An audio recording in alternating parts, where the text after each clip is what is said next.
এর সঙ্গে সরাসরি একবার নজর রাখা যাক নয়াদিল্লিতে, রাজধানীতে, সেখানে নির্বাচন কমিশন সাংবাদিকদের মুখোমুখি আধিকারিকরা কি বলছেন শুনুন। Germany, Italy, Japan, Canada, all put together. We are comparing voters, not electors.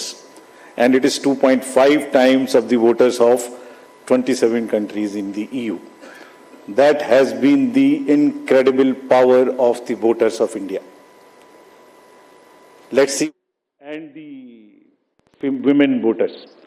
So this we feel is the moment that we must cherish, we must celebrate, and we want to give them a standing ovation to all our voters by this.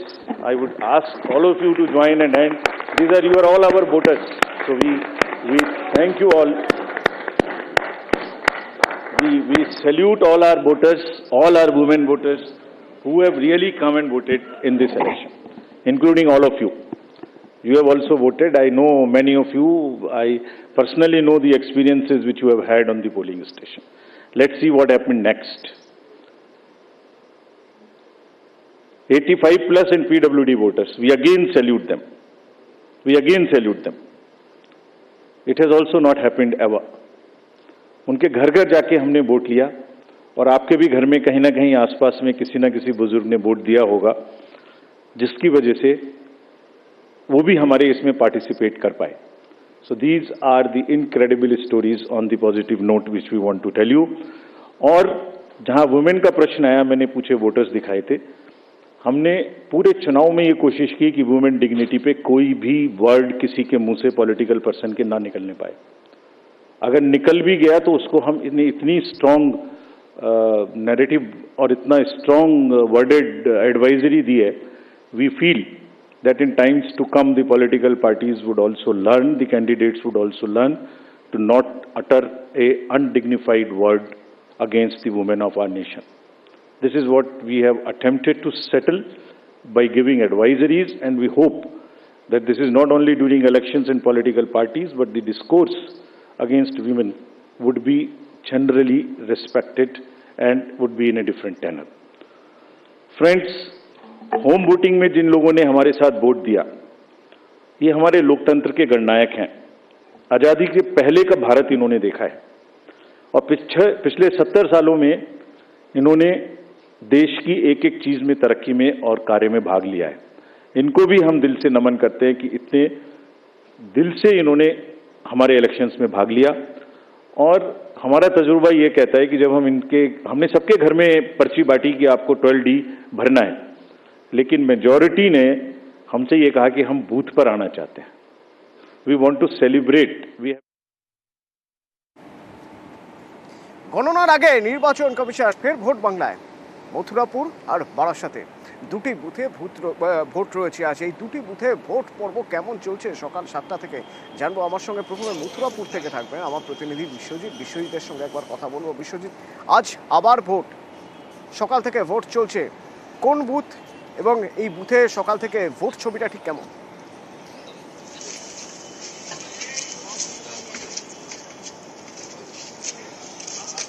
হ্যাঁ দেখো, আজকে সকাল থেকে আবারও পুনর্নির্বাচন হচ্ছে। মথুরাপুর যে লোকসভা কেন্দ্র রয়েছে তার কাকদ্বীপ বিধানসভা সূর্যনগর গ্রাম পঞ্চায়েতের 26 নম্বর বুথ।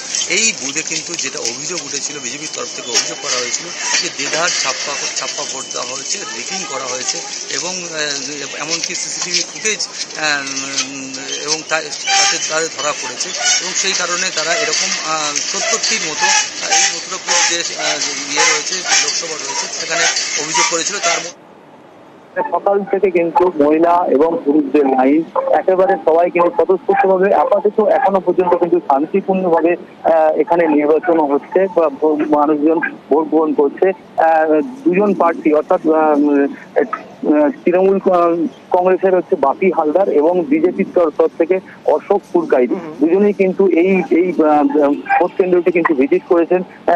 একে অপরের দিকে কিন্তু পাল্টা অভিযোগ কিন্তু উঠে আসছে, যেটা বিজেপির তরফ থেকে অভিযোগ করা হয়েছে এখানে দেদার ছাপ্পা হয়েছে এবং সেই কারণে তারা কমপ্লেন করেছেন। এবং তার অপোজিট সাইড থেকে যখন তৃণমূলের যে প্রার্থী বাপি হালদার তিনি কিন্তু পরিষ্কার করে বলে দিয়েছেন এটা একদম সম্পূর্ণ চক্রান্ত, এখানে কোনো রকম ভাবে ছাপ্পা হয়নি, মানুষজন স্বতঃস্ফূর্ত ভাবে ভোট দিয়েছে। তার পাশাপাশি আরো একটা জিনিস দেখুন, বিজেপি প্রার্থী যখন এইখান থেকে বেরোচ্ছিলেন ঠিক সেই সময় যখন তিনি সাংবাদিকের সামনে যখন কথা বলছিলেন, রাস্তা পুরো ঘেরাও হয়ে যায় এবং সেই সময় কিন্তু হাইপয়েন্ট কোস্টাল থানার আধিকারিক বাপি রয়, তার সঙ্গে কিন্তু একটা বচসা একটা তৈরি হয়, তিনি কিন্তু সেখান থেকে সরে যেতে বলেন এবং তার যে দেহরক্ষী তার সঙ্গে কিন্তু একটা বচসা পরিস্থিতি তৈরি হয়। সব মিলে কিন্তু আপাতত এবং বিশ্বজিৎ, এমন কিছু বড় ঘটনা কিন্তু আজ মথুরাপুরের এই বুথে যেখানে পুনর্নির্বাচন হচ্ছে সেখানে এমন কোনো বড় ঘটনা ঘটেনি এখনো পর্যন্ত। কিন্তু যদি আমরা দেখি যে বারাসাত লোকসভার কদম্বগাছিতে যেখানে আছে রিপোল হচ্ছে সেই বুথের কথা, তাহলে দেখব সকাল থেকে সেখানে উত্তেজনাময় পরিবেশ। কেন? জিয়াউল প্রতিনিধি আমার সঙ্গে রয়েছেন। জিয়াউল,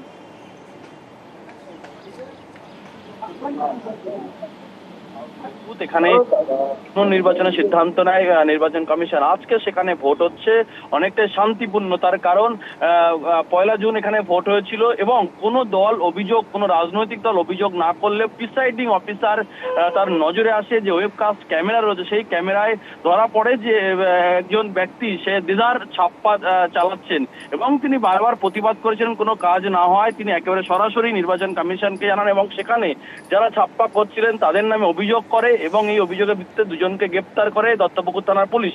তারপরে সিদ্ধান্ত নেয় এখানে নির্বাচন করার, পরবর্তীকালে ভোট হয়। আজকে সেখানে সকাল থেকে ভোট, কিন্তু যেভাবে এই 1 জুন যেভাবে উৎসাহ ছিল মানুষের, প্রচুর লাইন ছিল সকাল থেকে, তেমন কিন্তু এখন প্রায় 12:30 বাজতে যায়, তেমন কোনো উৎসাহ নেই। কিন্তু প্রায় 36% ভোট, 11:30 পর্যন্ত 36% ভোট হচ্ছে, এমনটাই প্রশাসন সূত্রে খবর। কিন্তু তারপরে এই ঘটনাস্থলে যায় এলাকার যারা বিজেপি নেতাদের অভিযোগ যে এখানে সাধারণ মানুষকে ভোট দিয়ে দেওয়া হচ্ছে না, সবটাই অভিযোগের তীর শাসক দলের দিকে তারা আটকাচ্ছেন। এই খবর পেয়ে যখন বিজেপি নেতা ঘটনাস্থলে যায় তাকে ঘিরে ধরে বিক্ষোভ দেখায় এবং তিনি ভোটারদেরকে ডাকছিলেন। সেই সময় পুলিশ গিয়ে তাকে জিজ্ঞাসা করে আপনি কি এলাকার ভোটার, তখন তার স্পষ্ট দাবি তিনি কোনো এলাকার ভোটার না, কিন্তু ভোটারদেরকে আটকানো হচ্ছে বলে তিনি এলাকায় এসেছেন। তারপরে পুলিশ তাকে গলা ধাক্কা দিয়ে সেখান থেকে বার করে দেয়, তার কারণ আপনি এলাকায় প্রভাবিত করবেন না, অশান্ত করবেন না। ফলে এই অভিযোগ তুলে পুলিশ তাদেরকে সরিয়ে দেয়। ফলে এই মুহূর্তে মোটের উপরে দেখা যাচ্ছে শান্তিপূর্ণ ভোট চলছে বারাসাতের 61 নম্বর বুথে। এখনো পর্যন্ত 12:30 পর্যন্ত যেটা সূত্রের খবর, প্রায় 36% ভোট হয়েছে। এখনো পর্যন্ত শান্তিপূর্ণভাবেই ভোট চলছে বারাসাতের 61 নম্বর বুথে। ধন্যবাদ জিয়াউল। নির্বাচন কমিশন তাদের নিজেদের মধ্যে, আধিকারিকদের মধ্যে একটি বৈঠক, সেই বৈঠকে ঠিক কি বিষয় আলোচনা হতে পারে? আমার সঙ্গে সোমরাজ রয়েছেন, প্রতিনিধি বলতে পারবেন। সোমরাজ, দুপুর 3:30 থেকে গুরুত্বপূর্ণ বৈঠকে বসছে নির্বাচন কমিশন। শুধুমাত্র এই রাজ্যের গণনা নিয়েই বৈঠক করবেন জাতীয় নির্বাচন কমিশনের স্পেশাল ডেপুটি ইলেকশন কমিশনার। যেটা নির্বাচন কমিশন সূত্রে জানা যাচ্ছে যে রাজ্যের বিভিন্ন 42টি যে লোকসভা কেন্দ্র রয়েছে সেই 42টি লোকসভা কেন্দ্রের ডিস্ট্রিক্ট ইলেকশন অফিসারদের পাশাপাশি এসপি-সিপিদের নিয়ে এই বৈঠক করবেন জাতীয় নির্বাচন কমিশনের senior deputy election commissioner Nitin ব্যাস। মূলত বৈঠকে রাজ্যের 42টি লোকসভা কেন্দ্রের গণনার প্রস্তুতি থেকে শুরু করে আগামীকাল যে গণনা রয়েছে তার যাবতীয় প্রস্তুতি নিয়েই আলোচনা হবে। পাশাপাশি 2021-এর বিধানসভা নির্বাচনের গণনা থেকে শিক্ষা নিয়ে বেশ কিছু নির্দেশ এবারের গণনা নিয়ে দেওয়া হতে পারে বলেই মনে করা হচ্ছে। সাম্প্রতিক সময় এই প্রথম গণনা নিয়ে জাতীয় নির্বাচন কমিশনের তরফে সরাসরি ভার্চুয়াল বৈঠক করা হবে, যা নিঃসন্দেহে তাৎপর্যপূর্ণ হতে চলেছে। আজ দুপুর 3:30 থেকে এই বৈঠক করা হবে জাতীয় নির্বাচন কমিশনের তরফে, যেখানে রাজ্যের নিযুক্ত বিশেষ পুলিশ অবজারভারও এই বৈঠকে থাকবেন এবং এই বৈঠক শেষে গুরুত্বপূর্ণ কিছু নির্দেশ জাতীয় নির্বাচন কমিশনের তরফে দেওয়া হতে পারে শুধুমাত্র রাজ্যের 42টি লোকসভা কেন্দ্রের গণনাকে কেন্দ্র করে। ধন্যবাদ। নির্বাচন কমিশন তাদের নিজেদের মধ্যে, আধিকারিকদের মধ্যে একটি বৈঠক, সেই বৈঠকে ঠিক কি বিষয় আলোচনা হতে পারে? আমার সঙ্গে সোমরাজ রয়েছেন, প্রতিনিধি বলতে পারবেন। সোমরাজ, দুপুর 3:30 থেকে গুরুত্বপূর্ণ বৈঠকে বসছে নির্বাচন কমিশন। শুধুমাত্র এই রাজ্যের গণনা নিয়েই বৈঠক করবেন জাতীয় নির্বাচন কমিশনের স্পেশাল ডেপুটি ইলেকশন কমিশনার। যেটা নির্বাচন কমিশন সূত্রে জানা যাচ্ছে যে রাজ্যের বিভিন্ন 42টি যে লোকসভা কেন্দ্র রয়েছে সেই 42টি লোকসভা কেন্দ্রের ডিস্ট্রিক্ট ইলেকশন অফিসারদের পাশাপাশি এসপি সিপিদের নিয়ে এই বৈঠক করবেন জাতীয় নির্বাচন কমিশনের senior deputy election commissioner Nitin ব্যাস। মূলত বৈঠকে রাজ্যের 42টি লোকসভা কেন্দ্রের গণনার প্রস্তুতি থেকে শুরু করে আগামীকাল যে গণনা রয়েছে তার যাবতীয় প্রস্তুতি নিয়েই আলোচনা হবে। পাশাপাশি 2021-এর বিধানসভা নির্বাচনের গণনা থেকে শিক্ষা নিয়ে বেশ কিছু নির্দেশ এবারের গণনা নিয়ে দেওয়া হতে পারে বলেই মনে করা হচ্ছে। সাম্প্রতিক সময় এই প্রথম গণনা নিয়ে জাতীয় নির্বাচন কমিশনের তরফে সরাসরি ভার্চুয়াল বৈঠক করা হবে, যা নিঃসন্দেহে তাৎপর্যপূর্ণ হতে চলেছে। আজ দুপুর 3:30 থেকে এই বৈঠক করা হবে জাতীয় নির্বাচন কমিশনের তরফে, যেখানে রাজ্যের নিযুক্ত বিশেষ পুলিশ অবজারভারও এই বৈঠকে থাকবেন এবং এই বৈঠক শেষে গুরুত্বপূর্ণ কিছু নির্দেশ জাতীয় নির্বাচন কমিশনের তরফে দেওয়া হতে পারে শুধুমাত্র রাজ্যের 42টি লোকসভা কেন্দ্রের গণনাকে কেন্দ্র করে। ধন্যবাদ। ভোট মিটে গেছে শনিবার, ভোটের পরে এখনো উত্তপ্ত ভাঙড়। 2 তৃণমূল কর্মী তারা গ্রামে ঢুকতে পারছেন না, তাদেরকে নাকি মারধর করা হয়েছে, আইএসএফ কর্মীরা মারধর করেছেন, এরকমই অভিযোগ আসছে। ভাঙড় থেকে প্রতিনিধি কল্যাণ আমার সঙ্গে সরাসরি রয়েছেন। কল্যাণ, কোথাকার ঘটনা, কি অভিযোগ উঠছে? একেবারেই অতনুদা জানিয়ে রাখি, ঘটনাটি ঘটেছে ভাঙড়ের উত্তর কাশীপুর থানার মাঝেরাইট এলাকায়। এই মাঝেরাইট গ্রামে যে সমস্ত তৃণমূল কর্মী সমর্থকেরা যারা ভোটের সময় পরিশ্রম করেছে, দলীয় বিভিন্ন মিটিং মিছিলে হেঁটেছে, তারা তাদেরকে একটি খাওয়া দাওয়ার একটি অনুষ্ঠান ছিল সবাইকে নিয়ে। সেই অনুষ্ঠান মূলত মাঝেরাইট যে গ্রাম, সেই গ্রামের বাইরেই অনুষ্ঠানটি ছিল। আর যেহেতু গ্রামের সমস্ত তৃণমূল কর্মী সমর্থকেরা কার্যত সেই অনুষ্ঠানে গিয়েছিল, সেখানে যখন খাওয়া দাওয়া করে বেশ কয়েকজন তৃণমূল কর্মী গ্রামে ফিরছিল, তখনই তারা লক্ষ্য করে যে আইএসএফ কর্মী সমর্থকেরা কার্যত গোটা গ্রামটি ঘিরে রেখে দিয়েছে, কোন রকম এই তৃণমূল কর্মীদেরকে গ্রামে ঢুকতে দেবে না বলে। ওই কয়েকজন তৃণমূল কর্মীকে কাছে পেয়ে তারা বেধড়ক মারধর করে, 2 জন গুরুতর আহত হয়। তারা দ্রুত পালিয়ে গিয়ে ওই অনুষ্ঠানের ওখানে গিয়ে সবাইকে জানায় এবং সেখান থেকে আহতদেরকে নিয়ে জিরানগাছা ব্লক প্রাথমিক স্বাস্থ্য কেন্দ্রে চিকিৎসা করিয়ে উত্তর কাশীপুর থানার সামনে আসে এবং সেখানে এসে বেশ কয়েকজন বাইক আরোহী রাস্তার উপর দিয়ে যাচ্ছিল, তাদেরকে আইএসএফ সমর্থক ভেবে তৃণমূল কর্মীরা চড়াও হলে পুলিশ ওই তৃণমূল কর্মীদের উপর লাঠি চার্জ করে এবং সেখান থেকে তৃণমূল কর্মীদের ছত্রভঙ্গ করে দেয়। এই ঘটনায় বেশ কয়েকজন তৃণমূল কর্মীকে রাত পর্যন্ত আটকে রাখে। গোটা ঘটনা নিয়ে উত্তেজনা ছড়িয়ে পড়ে এলাকায়। খবর পাওয়ার সঙ্গে সঙ্গে ধন্যবাদ কল্যাণ। দেখলাম দুজনা এসে একজন ফোন করছে যে অবস্থা খারাপ, একজন মাথা ফেটে পড়ে আছে ওখানে এবং একজন পাটা মেরে থেতিয়ে দিয়েছে, তার মাথায় মেরেছে এবং তার অবস্থা খুব খারাপ। মারছে আইএসএফরা, এলাকা দখল করার জন্যই করছে। ভোট করেছে, তাতে ওদের বুথ হারার সম্ভাবনা বেশি।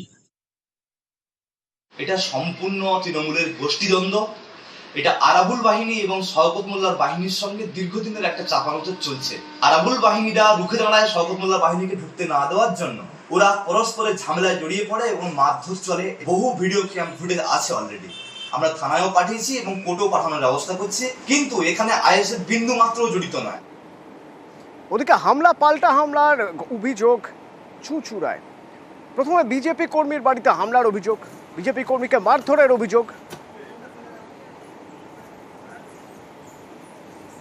এবং তারপর অভিযোগ যে বিজেপি কর্মীকে মারধর করা হয়েছে। এই অভিযোগে বিজেপি কর্মী সমর্থকরা নাকি চড়াও হয়েছিলেন তৃণমূল কর্মীর বাড়িতে। সোমনাথ প্রতিনিধি আমার সঙ্গে রয়েছেন। সোমনাথ, কারা অভিযোগ করছেন, কি অভিযোগ উঠছে, ঠিক কোন জায়গার ঘটনা এটা? চুঁচুড়া কোদালিয়া 2 নম্বর অঞ্চলে শান্তিপল্লী এলাকায় এক বিজেপি কর্মীকে মারধরের অভিযোগে উত্তেজনা তৈরি হয় চুঁচুড়া এলাকায়। বিভিন্ন জায়গায় এই এলাকায় উত্তেজনা তৈরি হয়েছে এবং বিজেপি কর্মীকে মারধরের অভিযোগে যে তৃণমূল বিজেপি কর্মীকে মারধরের অভিযোগে তৃণমূল কর্মীকে খোঁজার জন্য সেই চুঁচুড়া কোদালিয়া 2 নম্বর অঞ্চলে তৃণমূল কর্মীর বাড়িতে চড়াও হয় বিজেপি কর্মীরা এবং দরজা গেটে লাথি মারে, গ্রিল ভাঙার চেষ্টা করে এবং ওখান থেকে যে বিজেপি কর্মী ছিল বিজেপি কর্মীকে নিয়ে গিয়ে চুঁচুড়া সদর হাসপাতালে ভর্তি করে এবং উত্তেজনা ছড়িয়ে পড়ে চুঁচুড়া এলাকায় বিভিন্ন জায়গায় তৃণমূল কর্মী এবং বিজেপি কর্মীদের মধ্যে একটা উত্তেজনা তৈরি হয় এবং বিজেপি কর্মীরা রাতে খোঁজার চেষ্টা করে। তৃণমূল কর্মী যে মারধর করে তাকে খোঁজার চেষ্টা করে এবং রাতে না খুঁজে পেয়ে তারপর তারা এসে চুঁচুড়া সদর হাসপাতালের দিকে আসে। ধন্যবাদ। কুলতলিতে তৃণমূল কর্মীকে মারধরের অভিযোগ, এমনকি অভিযোগ উঠছে তার মেয়ে যখন বাধা দিতে আসেন তখন তাকেও বেধড়ক মারধর করা হচ্ছে। বিজেপির বিরুদ্ধে যখন এই অভিযোগ, তখন বিজেপির দাবি এর মধ্যে রাজনীতি বলে কিছু নেই, পুরোটাই পারিবারিক বিবাদ। অর্পণ প্রতিনিধি আমাদের সঙ্গে রয়েছেন। অর্পণ, এই ধরনের ঘটনায় এরপর চাপানুতর চলবেই, রাজনৈতিক চাপানুতর। পুলিশ কি পদক্ষেপ করেছে? কারা মারধর করেছে যে অভিযোগ উঠছে, তাদের কি আইডেন্টিফাই করা গেছে?